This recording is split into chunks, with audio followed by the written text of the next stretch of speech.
Halo Bapak Ibu yang berbahagia, teman-teman semua, berjumpa kembali dengan saya Dr. Andri, spesialis kedokteran jiwa dari Rumah Sakit Omni Alam Sutra Tangerang. Di kesempatan kali ini saya ingin sedikit berbicara secara spesifik tentang suatu gejala yang dinamakan globus hystricus. Globus hystricus adalah suatu sensasi adanya suatu benda asing di daerah tenggorokan sehingga membuat orang itu merasa seperti tercekat atau kesulitan menelan atau merasa ada yang tidak nyaman di daerah kerongkongannya. Dan ini memang banyak dikaitkan dengan masalah psikogenik atau psikosomatik, terjadi biasanya pada pasien-pasien yang menderita gejala GERD ya. Yang ini yang sering kali ditemukan memang, walaupun kalau untuk yang globus hystricus lebih dominan pada pasien-pasien yang mengalami gangguan lambung disertai masalah gangguan kecemasan.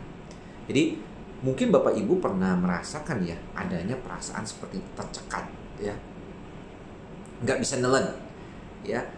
Tentunya ini harus diperhatikan dulu ya. Kalau saya waktu zamannya sekolah, ketika saya dihadapkan pada situasi kondisi di mana pasien dianggap susah menelan ya, apalagi kalau anak kecil tuh kita harus lihat dulu nih. Jangan-jangan memang ada namanya akalasia.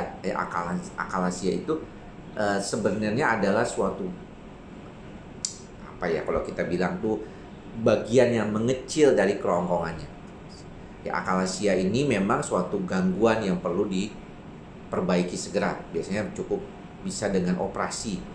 Namun kalau yang saya maksud dengan globus hystricus itu gejalanya itu adalah gejala yang berkaitan dengan masalah di kondisi psikosomatik.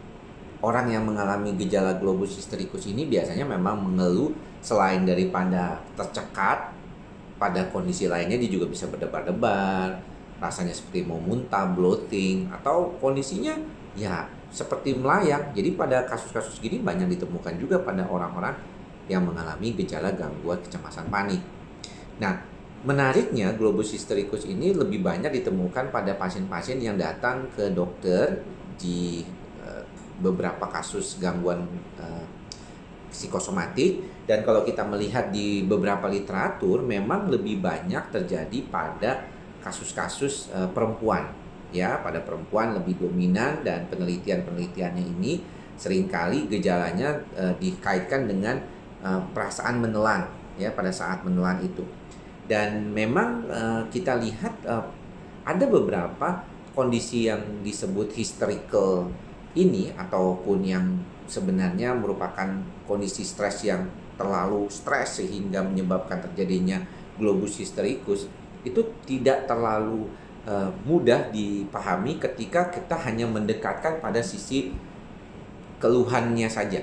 Jadi kalau kita cuman ngobatin dengan gangguan lambungnya ya, itu nggak akan beres, karena globus hystricus ini lebih banyak ke psikosomatik ya, gejala-gejala yang berkaitan dengan gejala psikogenik ya. Jadi artinya pendekatannya harus ke pendekatan melakukan perbaikan di gejala-gejala kecemasannya.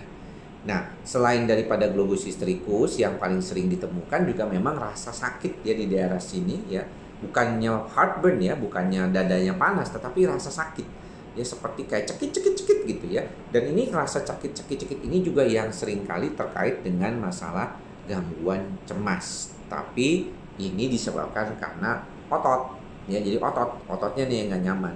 Nah, globus hystricus juga termasuk dengan otot juga, karena di dalam tubuh kita ini kan ada berbagai macam jenis otot ya. Ada otot rangka, ada otot polos, kemudian ada otot rangka yang dipersarapi seperti otot polos, seperti otot jantung.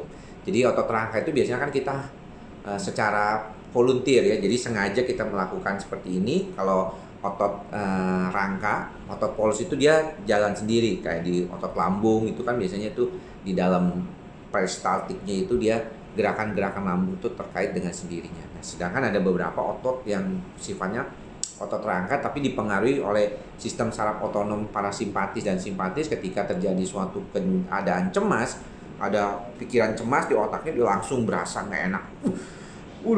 Kayaknya sesak napasnya dan tightness of chest, ataupun rasanya tuh beban ya, nggak enak banget. Memang tentunya kalau yang berkaitan dengan situasi di sistem saraf pusat, kita tentu harus perhatian kalau gejalanya fisik. Jadi kalau dia gejalanya fisik, tetap si pasien harus diperiksa dulu, ya. Diperiksa dulu lambungnya apakah ada masalah, kemudian paru-parunya ada masalah, jantungnya apa ada masalah, ya. Kalau semuanya baik, maka rasionalnya si pasien harus menyadari bahwa ini mungkin merupakan suatu kondisi yang berkaitan dengan gangguan kecemasan. Jadi tadi ya, globus hystericus, tightness of breath, tightness of chest, perasaan seperti tusuk-tusuk di dada, ini seringkali merupakan salah satu gejala yang saling berhubungan dan mempunyai ujungnya adalah gangguan kecemasan. Jadi buat Bapak Ibu yang merasakan, ini perlu berhati-hati ya, jangan terlalu mikirnya tuh jauh banget gitu ya, seolah-olah kayaknya ini gangguan yang berkaitan dengan jantung dan segala macam.